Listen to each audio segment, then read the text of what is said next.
एक गांव में गौतम बुद्ध का बहुत बड़ा आश्रम था। वहां पर एक प्रसिद्ध बौद्ध गुरु रहते थे। वहां पर उनका एक शिष्य बहुत बोलता था। वह हर समय इधर उधर की बातें करता था। जब वह दान लेने के लिए जाता तो हर घर से एक नई कहानी लेकर आता और आश्रम के दूसरे शिष्यों को सुनाता था। एक शिष्य की दूसरे से बुराई करता, चुगली करता और दूसरों के सामने अच्छा बनने का प्रयास करता। खुद के मुंह से ही खुद की तारीफ करता रहता और हमेशा ही खुद को गुरु के सामने सबसे बुद्धिमान और उत्तम साबित करने का प्रयास करता। वह खुद को सभी शिष्यों से अलग और श्रेष्ठ मानता था। उसका कहना था कि मैं एक अमीर घर का बालक हूं। अगर मैं चाहता तो एक आरामदायक और सुविधाओं से भरा जीवन जी सकता था, लेकिन मैं वह सब छोड़कर यहां आ गया क्योंकि मुझे सत्य की खोज करनी है, खुद को जानना है, जीवन को जानना है। इसीलिए मेरा त्याग तुम सबसे बड़ा है। एक दिन गुरु ने आश्रम के सभी शिष्यों को बुलाकर कहा, आप सभी को अगले 1 महीने के लिए कोई न कोई संकल्प लेना है। इससे आपकी संकल्प शक्ति मजबूत होगी और आप में आत्मशक्ति का संचार होगा। आप सभी अपने सामर्थ्य के अनुसार कोई भी संकल्प ले सकते हैं और यदि 1 महीने से पूर्व आप में से जिसका भी संकल्प टूट जाएगा तो वह अपनी पुरानी दिनचर्या में वापस आ जाएंगे। सभी शिष्यों ने अपनी शक्ति के अनुसार छोटे बड़े संकल्प लिए और गुरु को अपने अपने संकल्प के बारे में बताकर वहां से चले गए। लेकिन वह शिष्य जो खुद को सबसे अलग और बड़ा दिखाना चाहता था, वह सीधे गुरु की कुटिया में पहुंच गया और बोला, मैं कोई छोटा मोटा संकल्प नहीं लेना चाहता, बल्कि खुद की ही जैसे एक बड़ा और महान संकल्प लेना चाहता हूं। कृपया आप ही बताएं क्या संकल्प लेना चाहिए। उसकी यह बात सुनकर गुरु मुस्कुराए और बोले, क्या तुम मेरे द्वारा दिए गए संकल्प को पूरा कर पाओगे? क्या तुम्हारे लिए उसे पूरा करना संभव होगा? शायद नहीं। वह तुम्हारे लिए संभव नहीं है, तुम उसे पूरा नहीं कर पाओगे। इसीलिए तुम खुद ही कोई संकल्प ढूंढो। शिष्य ने कहा, नहीं गुरुदेव, आप जो भी संकल्प मुझे देंगे मैं जरूर उसे पूरा करूंगा। गुरु ने कहा, ठीक है, तो तुम अगले 1 महीने तक चुप रहो, मुंह से एक शब्द भी नहीं निकालोगे। यही तुम्हारा संकल्प है। शिष्य ने कहा, गुरुदेव, यह भी कोई संकल्प है? यह तो बहुत ही आसान है। 1 महीने तक चुप ही रहना है। आप कोई बड़ा संकल्प दीजिए जो मेरी योग्यता के लायक हो, जिसे पूरा करने में मुझे समस्या हो। गुरु ने कहा, पहले तुम इस संकल्प को तो पूरा करके दिखाओ। शिष्य ने गुरु की बात मान ली और वह उसी समय चुप हो गया और पलटकर कुटिया से बाहर चला गया। उसे चुप रहना बहुत आसान लग रहा था। उसने एक दिन तो जैसे तैसे चुप रहकर काट लिया, लेकिन दूसरे दिन से उसके मन में ना बोलने का बोझ बढ़ने लगा। तीसरे दिन उसे भारीपन महसूस होने लगा और चौथे दिन उसके अंदर एक अजीब सी बेचैनी होने लगी, क्योंकि आसपास आश्रम के सभी शिष्य एक दूसरे से बातें कर रहे थे। वह भी अपना पक्ष उनके सामने रखना चाहता था, उनकी बोलती बंद कर देना चाहता था, लेकिन उसका संकल्प उसके आड़े आ रहा था। इसीलिए वह पूरे दिन सिर्फ मुंह और आंखें बनाता रहता। इसी तरीके से कुछ दिन और बीते और वह शिष्य बीमार पड़ गया। उसका सिर फटा जा रहा था, उसका खाने पीने तक का मन नहीं कर रहा था, वह सिर्फ बोलना चाहता था। वह गुरु के पास गया और उनके सामने बैठकर लिखकर उन्हें बताया, गुरुदेव, मैं बोलना चाहता हूं, बिना बोले मुझे सांस नहीं आ रही, मेरा दम घुटता जा रहा है, मैं अंदर ही अंदर पागल हुआ जा रहा हूं, मैं क्या करूं? संकल्प तोड़ दूं क्या? यह पढ़कर गुरु मुस्कुराए और बोले, संकल्प तो तोड़ने के लिए ही होते हैं, लेकिन जो अपने संकल्प को पूरा कर लेता है वही अपनी आंतरिक शक्ति को बढ़ाता है, और जो अपनी आंतरिक शक्ति को बढ़ा लेता है वह समाज और जागृति की राह पर आगे बढ़ जाता है। संकल्प का लेना भी तुम्हारे हाथ में था और इसे तोड़ना भी तुम्हारे ही हाथ में है। तुम्हारे बहुत से भाई अपने संकल्प को तोड़कर अपनी पुरानी दिनचर्या पर वापस आ चुके हैं। अगर तुमसे नहीं हो पा रहा तो तुम भी संकल्प तोड़कर अपनी पुरानी दिनचर्या पर वापस जा सकते हो। लेकिन याद रहे, अगर आज तुम इस छोटे से संकल्प को नहीं संभाल पा रहे तो तुम अपनी बाकी की पूरी जिंदगी को कैसे संभाल सकोगे? बाकी फैसला पूरी तरह से तुम्हारे हाथों में है। गुरु की यह बात उस शिष्य के दिल में चोट कर गई। वह बिना कुछ बोले वहां से वापस चला गया और खुद को अपनी कुटिया में बंद कर लिया। वह केवल अपने जरूरी कामों के लिए ही कुटिया से बाहर निकलता, बाकी सारे समय कुटिया के अंदर ही बैठा रहता। 15 दिन बीत चुके थे और आश्रम के लगभग सभी शिष्यों का संकल्प अब तक टूट चुका था, लेकिन उसका संकल्प अभी भी जारी था। संकल्प लेने के बाद से अब तक उसने एक शब्द भी नहीं बोला था। सारा आश्रम हैरान था कि इतना बोलने वाला इंसान चुप कैसे हो गया। 15 दिन बीतने के बाद वह दोबारा अपने गुरु के पास गया और लिखकर बताया है, गुरुदेव, मैं बाहर से तो चुप हूं, लेकिन मेरे भीतर बहुत सी आवाजें हैं, बहुत सी चीख पुकार और शिकायतें हैं। मैं अंदर ही अंदर बात करता रहता हूं। मेरा मन तरह तरह के प्रश्न पूछता रहता है। मैं बाहर से जितना मौन हूं, भीतर से उतने ही शोर शराबे से भरा हुआ हूं। क्या इस तरह से मेरा संकल्प अभी भी जारी है? गुरु ने कहा, हाँ, तुम्हारा संकल्प अभी भी जारी है, लेकिन जब तक लोगों की यह आवाजें तुम्हारे कानों में पड़ती रहेंगी, तुम्हारा मन बोलता रहेगा, क्योंकि इसे तो आदत है बोलने की। तुम भले ही बाहर से चुप रहो, लेकिन तुम अंदर ही अंदर बोलते रहोगे। तुम्हें इन बातों से, इन आवाजों से दूर जाना पड़ेगा। शिष्य गुरु को प्रणाम कर वहां से चला जाता है और सुबह होते ही अपनी कुटिया छोड़कर जंगल की तरफ चला जाता है। कई दिन बीत जाते हैं, संकल्प का समय भी पूरा हो जाता है, लेकिन शिष्य लौटकर नहीं आया। आश्रम में सभी को डर था कि कहीं जंगली जानवर ने उसे खा ना लिया।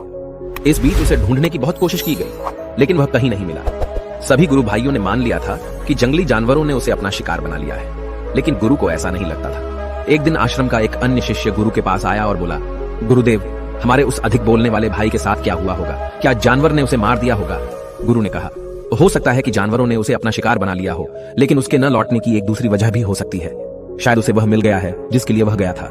फिर शिष्य ने पूछा, गुरुदेव, क्या ज्यादा बोलना इतना हानिकारक होता है? गुरु ने कहा, इंसान के जीवन के बहुत सारे दुखों में से एक दुख यह भी है कि वह कभी चुप नहीं रह सकता, हमेशा कुछ ना कुछ बोलता ही रहता है। सिर्फ हमारे बोलने के कारण हमारे आधे से ज्यादा दुख पैदा होते हैं। परिवार के अधिकतर झगड़ों की वजह हमारा बेमतलब बोलना ही होता है। हम में से कोई भी चुप नहीं रहना चाहता। हम बस सामने वाले को सुना देना चाहते हैं। जो भी हमारे मन में है सब निकालकर उसके मन में बैठा देना चाहते हैं। उसे समझा देना चाहते हैं कि देख, तू गलत है और मैं सही। और इस तरीके से सब एक दूसरे की सड़ी गली बातों को ग्रहण कर रहे हैं। इस तरीके से सुनने और सुनाने का यह काम जिंदगी भर चलता रहता है। लेकिन इस नासमझी में हम अपना समय, अपना जीवन, अपनी समझ और सबसे महत्वपूर्ण व कीमती पल जो जिए जा सकते हैं, जिनको अनुभव किया जा सकता है, जिनमें आनंद को प्राप्त किया जा सकता है, यह सब खो देते हैं। लेकिन इसके बदले हमें मिलता क्या है? कुछ नहीं, सब व्यर्थ और बर्बाद हो जाता है।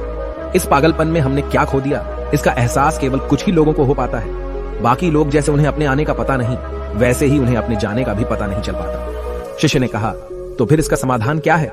गुरु ने कहा, पूरी जागरूकता के साथ अपने विचारों को देखना, यही एकमात्र तरीका है। सारी मानसिक समस्याओं का वर्तमान में रहकर चिंतन करना, पूरी जागरूकता के साथ अपना काम करना जिंदगी में चमत्कारिक बदलाव ला देता है। उसके बाद वह शिष्य गुरु से अपने प्रश्नों का उत्तर पाकर उनको प्रणाम करके वहां से चला गया। उस शिष्य को आश्रम छोड़कर गए हुए 3 महीने का समय बीत चुका था, लेकिन उसकी कोई खबर न थी। अब तक तो सभी गुरु भाइयों ने भी उसके वापस लौटने की उम्मीद छोड़ दी थी, लेकिन एक दिन वह आश्रम लौट आता है। उसे देखकर सभी के आश्चर्य और खुशी का ठिकाना न रहा। लेकिन अब वह नहीं था जो यहां से गया था, वह कुछ और ही बनकर वापस आया था। उसके अंदर एक गजब का बदलाव महसूस किया जा सकता था। उसके चेहरे पर एक गजब का ठहराव और आंखों में बनी शांति थी। आश्रम में आते ही सभी गुरु भाइयों ने उसे चारों तरफ से घेर लिया और बातें करने लग गए। वह भी अपने गुरु भाइयों से बातें करने लगा। उससे बात करने वाले सभी ने यह अनुभव किया कि अब वह पहले जैसा उतावला और बातूनी नहीं रह गया था। उसके मुंह से एक एक शब्द बहुत ही सुलझे हुए और मधुरता के साथ निकल रहे थे।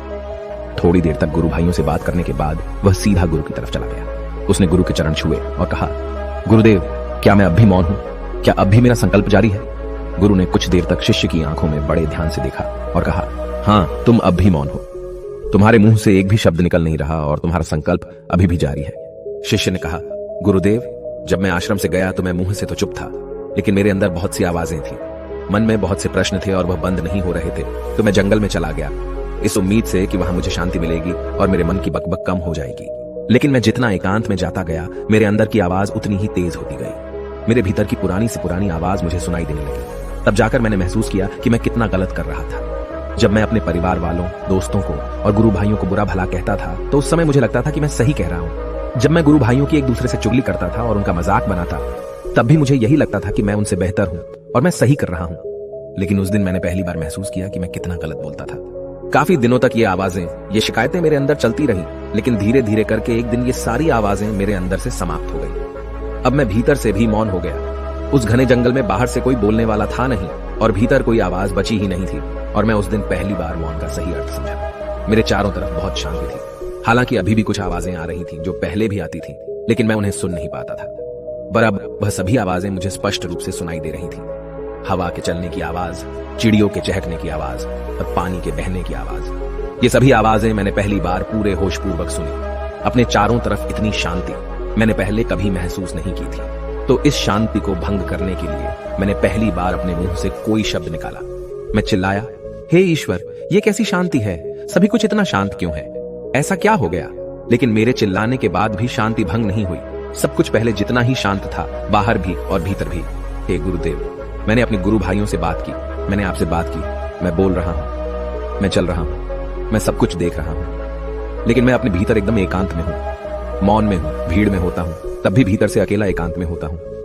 जब मैं खुद में भी शोर करना चाहता हूं, तब भी एकांत में ही होता हूं। अब सब दिखाई पड़ने लगा है, सब सुनाई पड़ने लगा है। गुरु ने कहा, जब तक हम बाहर की तरफ बोलते रहेंगे, भीतर अशांति ही रहेगी, लेकिन जिस दिन हम भीतर की तरफ मुड़ जाएंगे, तब हमारे मुंह से कुछ भी निकलेगा, हम शांत ही रहेंगे। दुनिया में जितनी भी बुराइयां हैं, ज्यादातर हमारे बोलने से ही उत्पन्न होती है, क्योंकि हम चुप रहना नहीं चाहते। हम जितनी जरूरत है उससे कहीं ज्यादा बोलते हैं। हम सामने वाले को सुनना नहीं चाहते, बल्कि उसकी बोलती बंद कर देना चाहते हैं। उसे समझा देना चाहते हैं कि मैं कौन हूं, मैं क्या कर सकता हूं, और यही हमारी जिंदगी का मकसद बनकर रह जाता है। हमारी सारी ऊर्जा व्यर्थ के बोलने में बर्बाद होती रहती है। ऐसे ही समाज में लोगों का जीवन दुखों से भर जाता है, जो हमेशा एक दूसरे को सुनाने में लगे रहते हैं। कभी एक दूसरे को सुनना नहीं चाहते, समझना नहीं चाहते, और चुप रहना तो उन्होंने कभी सीखा ही नहीं, क्योंकि चुप रहना उन्हें छोटा महसूस करवाता है। दुनिया की सभी लड़ाइयों का कारण हमारा बोलना ही है, इसलिए हमें सिर्फ उतना ही बोलना चाहिए जितना जरूरी हो, क्योंकि व्यर्थ का बोलना ऊर्जा को नष्ट करना है, और यह बोलना ही हमें कभी अपने भीतर की ओर लौटने नहीं देता, क्योंकि यह हमें बाहर की ओर खींच कर रखता है, और बाहर है ही क्या इस संसार के अलावा। लेकिन अगर अपने भीतर के संसार की ओर मोड़ना है तो इस मुंह को बंद ही रखना चाहिए। इसीलिए जितने भी बुद्ध हुए, आत्मज्ञानी हुए, वह सभी एकांत की ओर भागे, ताकि उन्हें ज्यादा न बोलना पड़े, ज्यादा सुनना न पड़े। वह एकांत में रहे और शांत रहे, इसीलिए आसानी से भीतर की यात्रा कर पाए। लेकिन अगर कोई चाहे तो इस संसार में रहकर भी एकांत में रह सकता है, शांत रह सकता है, लेकिन इसके लिए उन्हें अपनी ऊर्जा बचानी होगी, जिसे वह अब तक अपने व्यर्थ के शब्दों में बर्बाद कर रहे थे। दोस्तों, इस कहानी की सीख यही है कि व्यर्थ का बोलना ऊर्जा को नष्ट करना है। ज्यादा और व्यर्थ बोलना ही हमें अपने भीतर की ओर लौटने नहीं देता, क्योंकि यह हमें बाहर की ओर झुकाए रखता है, और जिन्हें भीतर की यात्रा करनी है उन्हें अपने मुंह को बंद ही रखना चाहिए। मुझे उम्मीद है कि आपको यह कहानी पसंद आई होगी और काफी कुछ सीखने को मिला होगा। कहानी के बारे में अपने विचार आप हमें नीचे कमेंट बॉक्स में कमेंट करके बता सकते हैं। जाने से पहले वीडियो को लाइक करें और चैनल को सब्सक्राइब जरूर करें। नमो बुद्धाय।